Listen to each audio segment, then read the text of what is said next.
Good morning, you strange and wonderful weirdos. I'm John. I'm Stacey. It's Wednesday, November 16th. And here's why today's strange.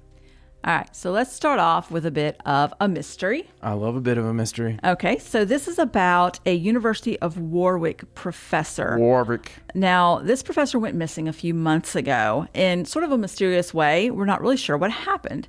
Now, he went to a 4-day trip to La Silla Observatory. This is in Chile. He's an astronomer, and he works mostly with... If you're an astronomer, that's where you want to be. Probably Chile. He works mostly with binary stars, gravitational waves, makes lots of observations, white dwarf stars, things like that. The story doesn't say what he was working on, but he did go and took a student with him to spend 4 days at the observatory for something. We don't know what. After he had been there for 2 days, he started acting a bit erratically. And according to the student, now we don't have an official witness statement.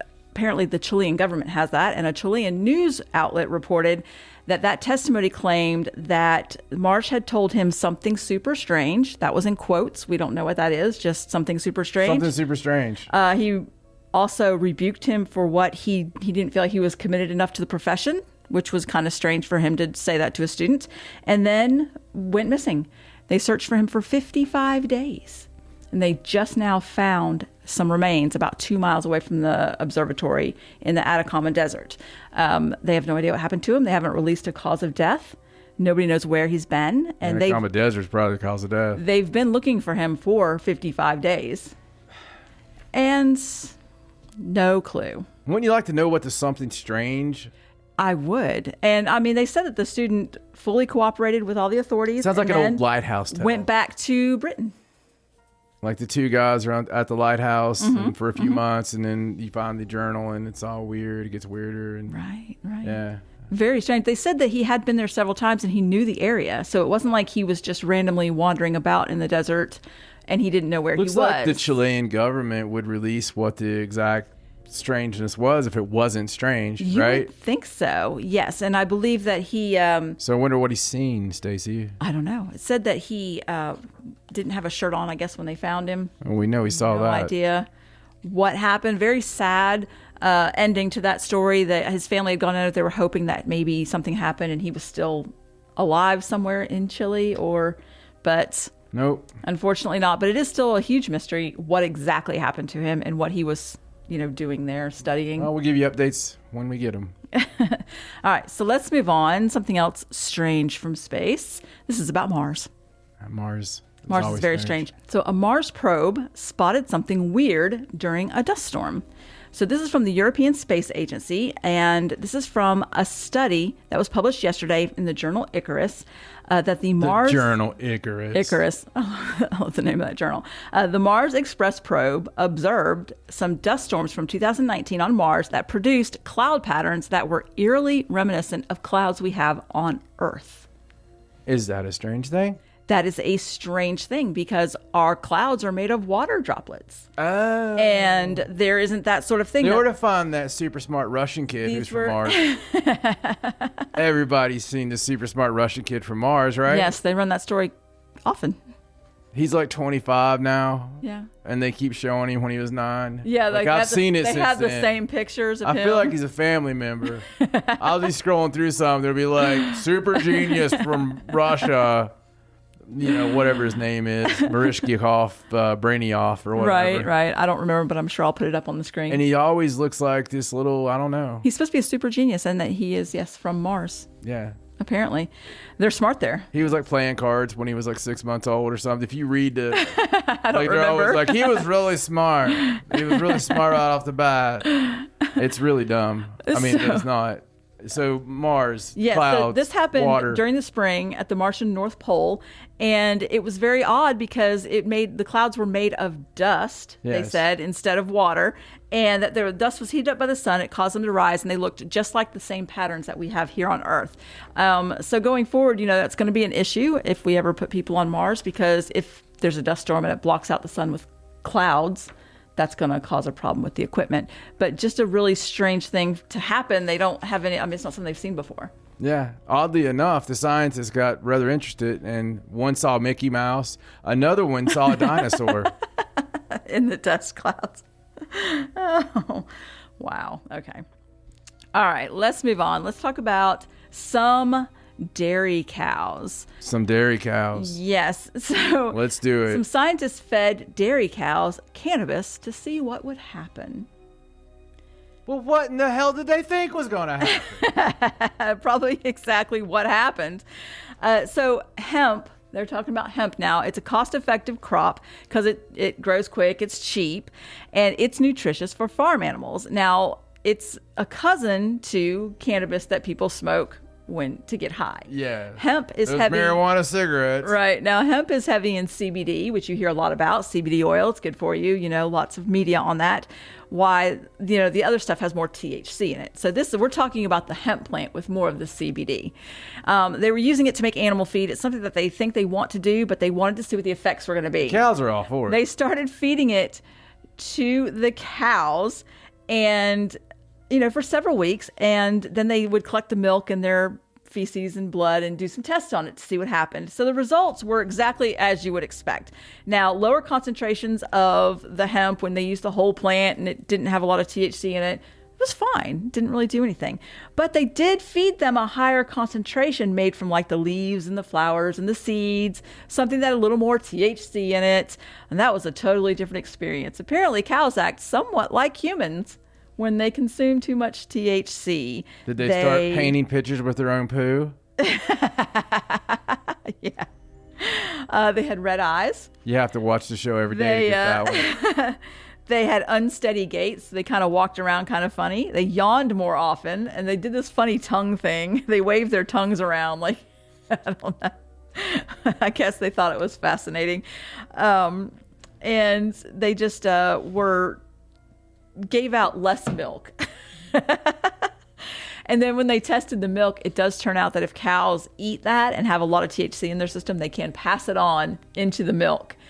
That would end up having more of a THC concentration than a human should have in a day. Like if you drank the milk, you would totally get high from the milk. This is a study. It's very scientific and important.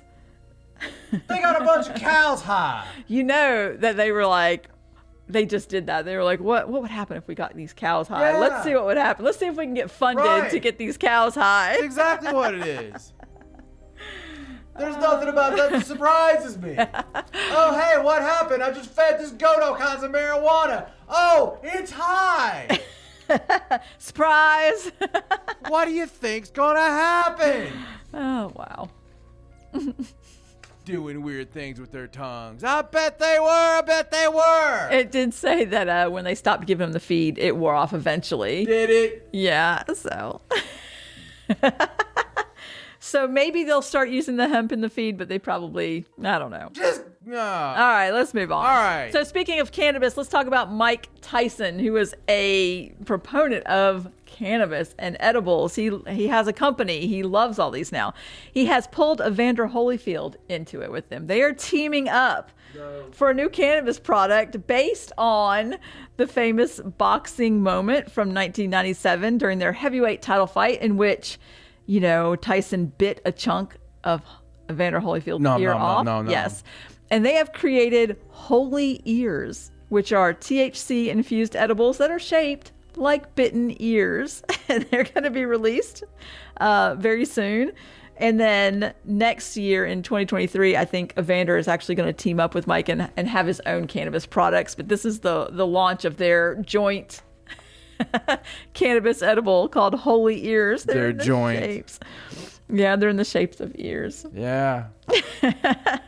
Yeah. I mean, what do you even say to that? I don't know. I think it's great. At first, Evander Holyfield didn't really want to do anything that had to do with cannabis, but after he spoke with Mike and spent some time around him and saw how it was helping Mike Tyson, I guess it's helping Mike Tyson, he changed his mind about it. Yeah, a lot of people are changing their mind Mike's about a lot better these days. Yeah, they claim that different sports leagues, like the NBA, they don't even test for cannabis anymore. And I think Major League Baseball actually has a partnership with Probably a good thing. Yeah, with a cannabis partner to use the CBD and things. So, Well, lots of states getting on board living the high life. with the marijuana. All right, let's move on. Let's talk about some fishermen in Australia. Now, all right. So, this is an Australian fisherman that made a surprising discovery when he looked inside the stomach of a small bull shark. Now, this is part of a group called Shark Wranglers. And what they do is they catch small bull sharks and they use them as bait to catch bigger sharks. And they don't just look in their stuff. No. They were using it as bait to catch really a bigger weird shark. club. And when they looked in its stomach to see what it had been eating, they found pig trotters. Those are hooves. Oh. Pig hooves. It took me a minute. I didn't know what those were either, and I watched the video. They're the hooves of the. So this bull shark's been eating pigs, wild pigs. They're rampant in Australia. They get close to the water. They're not really sure how the bull shark got a pig in the water. They're thinking maybe a crocodile. Here, piggy. You want to know a secret? Secret only us sharks know. Are pigs curious creatures? Obviously. Not anymore. They think Maybe they're just eating the hooves. the feet. They might have worked something out with something on the land. Well, they said maybe a crocodile ate the pig and like left part of the carcass floating in the water. And then bull sharks are foragers. They'll just eat whatever, they find. That's what makes them the most dangerous shark species to humans. One of the most dangerous shark species to humans. Because if they see it in the water, they're hungry. Yeah, if you're going to eat pig feet, They're just going to eat it. Ew, it was so gross. They were emptying the stomach out and little hoofs just popped. I guess you can't digest a hoof.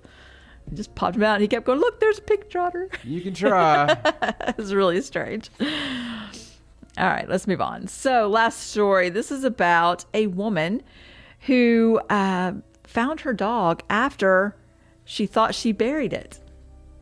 Yes, this is interesting. So Cody Hutton from Crowfield, Suffolk, lost a Springer Spaniel named Maisie back on November 5th. There were some fireworks, and I guess there was some fireworks that were a little earlier than they expected, and it spooked the dog, and the dog ran off. A couple days later... Thought the dog had a heart attack. No. Like, I was hoping that wasn't what it was because I didn't think I would be able to keep the professionalism. A couple of days later, they found what they believed was the body of the dog. The family saw it, and they said, yeah, that's our dog. Had the whole family come. They buried the body in the garden. Mom, grandma, grandpa, brothers and sisters, best friend, whole ceremony. Buried it, weeped. Whole thing, had a thing. It was a family dog. Had him for 9 years. Well, a few days after that, a group called the Finding Ipswich Dogs Organization, or FIDO, and a team of 20 people, they actually found the dog. They got a tip that there was a sighting, and they reunited the dog with their owner, who was overjoyed, but is now left wondering what they buried in the garden. Things that are dead should stay dead. What a nice surprise, though.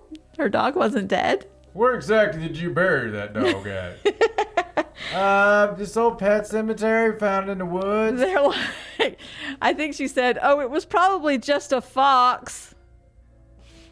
That's what she said. She said it was probably just a fox they buried after they thought it was the dog. Wait a second. I thought this was the family dog. I thought everybody loved the dog. Yeah, exactly. The whole family came together and cried and wept. Right, and And buried you the dog. it might have been a fox? So, I don't know how mangled it was. How do you know? What was wrong with the carcass? The dog just went missing. There weren't pictures. I don't know. They think a firework went up and... Right, it'd only been missing a couple of days, and it was so I don't know, that they couldn't really tell what it was, and they buried it thinking it was the dog. I don't know. Strange. I think I'd get rid of whatever I buried. I'd have to move it. We'll see tomorrow. Today is strange. That's why.